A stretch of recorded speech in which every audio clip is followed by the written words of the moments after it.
Welcome to the rules presentation for co-rec basketball, part of the upcoming intramural sports season here at Florida State University. I'm Director of Intramural Sports David Peters, here to walk you through the rules and make sure that you and your team are ready to go for the season that's upcoming.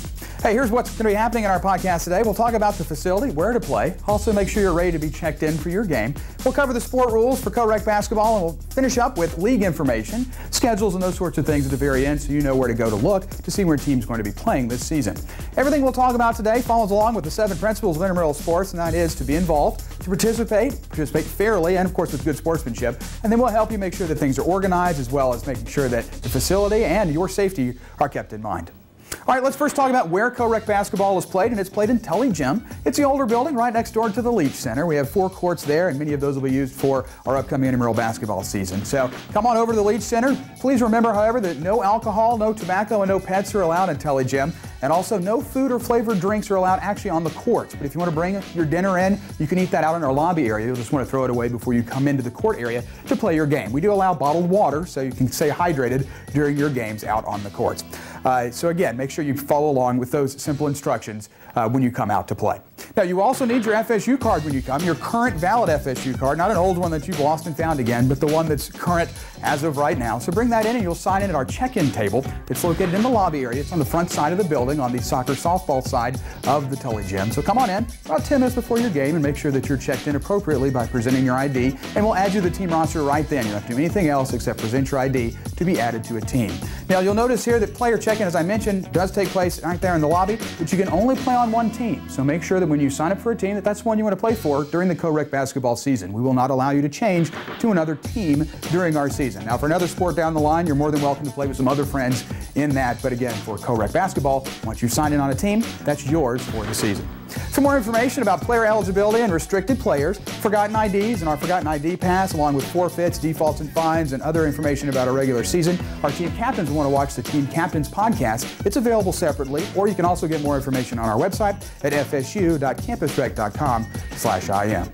Now, team and participant sportsmanship is very important to us here in intramural sports. In fact, more so than you being a winner in our program, you also have to make sure that you are behaving appropriately. So respect of your opponents and respect of the game officials is of the utmost importance. So keep that in mind as you come out to play a co-rec basketball game this season. We do rate every team on a scale of 0 to 4, and you need a 3.0 sportsmanship average in order to make it into our postseason tournament. So keep that sportsmanship high and you won't have a problem at all.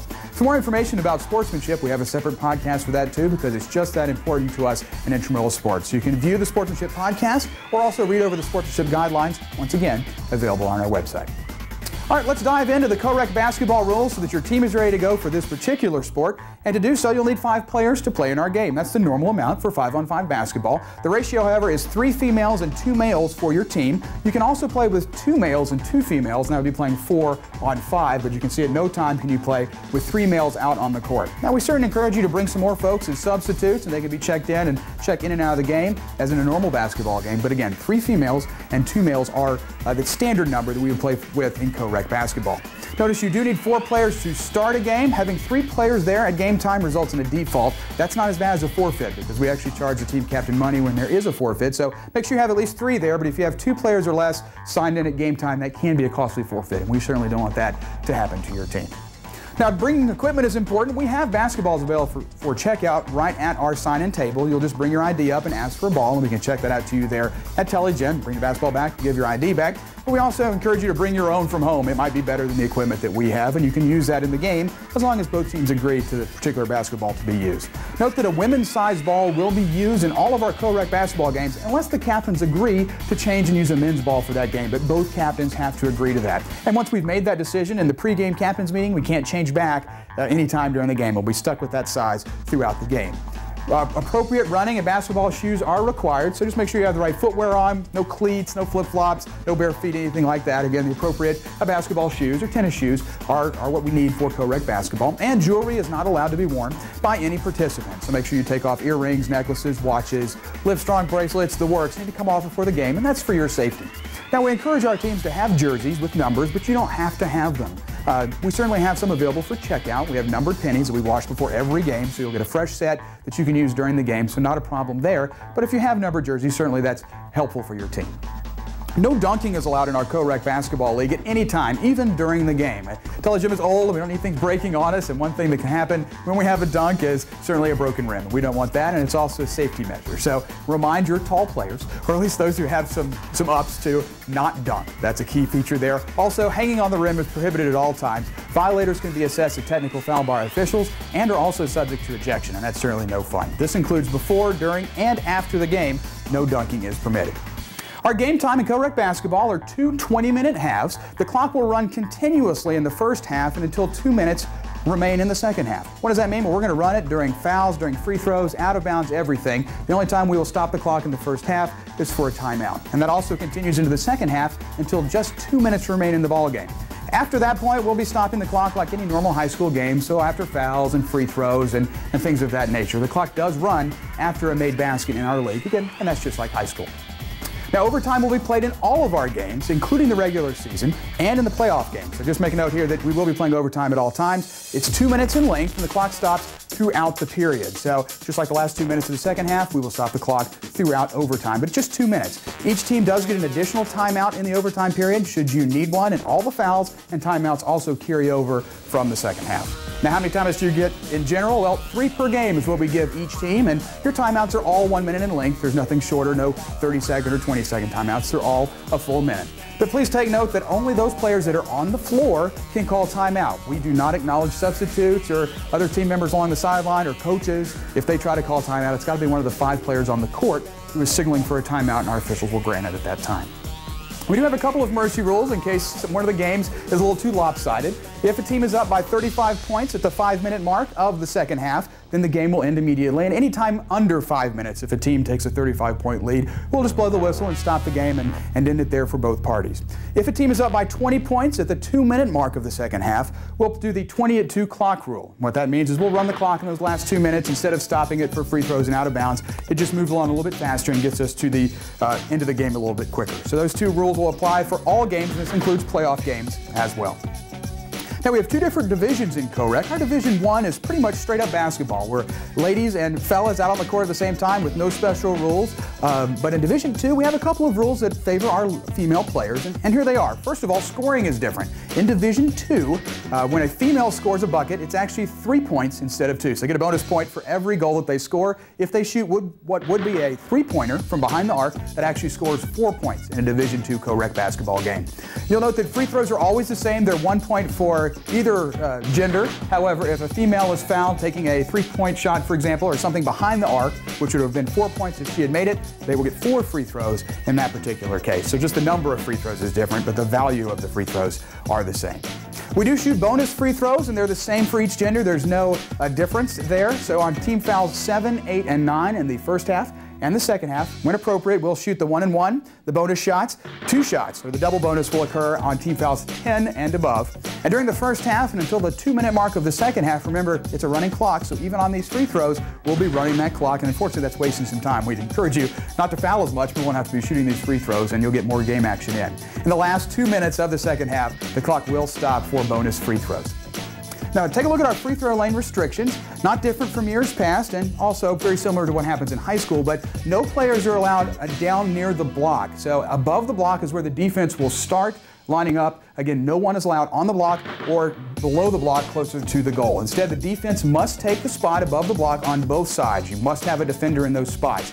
The offense has the option to take the next spot up on both sides, but they can leave it empty, and the defense then has the opportunity to take the top spot, or they can leave it empty if they so desire. However, please note that if the offense says, we don't want this spot, the defense is not allowed to slide down. They still must leave that empty, and the defense then can take the very top spot. For the rest of the players, they must be behind the free throw line extended, also the three-point line, which is not drawn in here. That's where they will be, and they must remain behind those places until the ball touches the rim.